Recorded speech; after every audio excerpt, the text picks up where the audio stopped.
My name is John Griffin. I'm the Director of Player Performance for the Atlanta Falcons.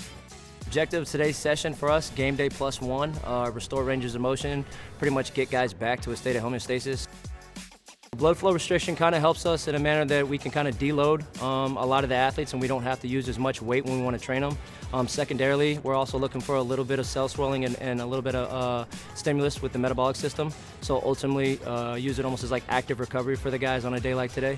From what we've seen out of it is just the compliance of guys buying in. It helps us train a team holistically. It's very easy to distribute, 40, 50 units, get guys on whether it be ISOs, bike, flush runs, passive, or active recovery. And I think it's just, it increases our efficiency throughout a session. In season, you don't really have a lot of time to train guys, and you got to be efficient with your time. So having a product like Hytro, it gives us the tons of dexterity, tons of fluidity to go in and train a group rather than an individual. On a day like today, when we have a short amount of time and we're trying to basically achieve what we're trying to achieve with the guys, we'll use Hytro to kind of make our recovery process a lot more efficient. With one, getting the guys' legs flushed. Two, making sure we're training guys but not overloading them with weight, especially this late in the season. Hytro kind of allows us to do that at an effective level. So for today, most of our BFR, most of the use will occur on the bike. For those guys, we're telling them 20 seconds on, 10 seconds off at a moderate intensity, trying to get some blood flow to the legs. They'll be on their ISOs today, 5 seconds on, 5 seconds off, working kind of in range of motion, long muscle lengths, with a lighter weight with that as well.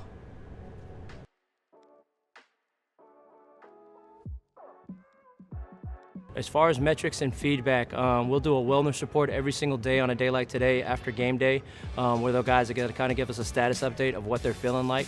We'll also jump guys today, so they'll get on the force decks and they'll jump as high as they can, and we'll use that kind of as like a readiness score week to week.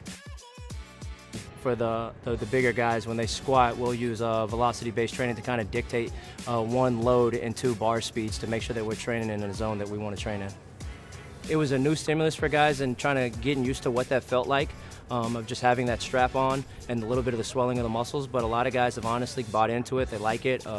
We gave them their own pair. Some guys use them on their off days. Other guys will come in here and do passive and active recovery with it, so I would say it's a hit with us as a team. Initially, when guys put them on, they're kind of taken back by basically how much work they can do with a little bit amount of weight, just because it's going to take them to that intensity right away.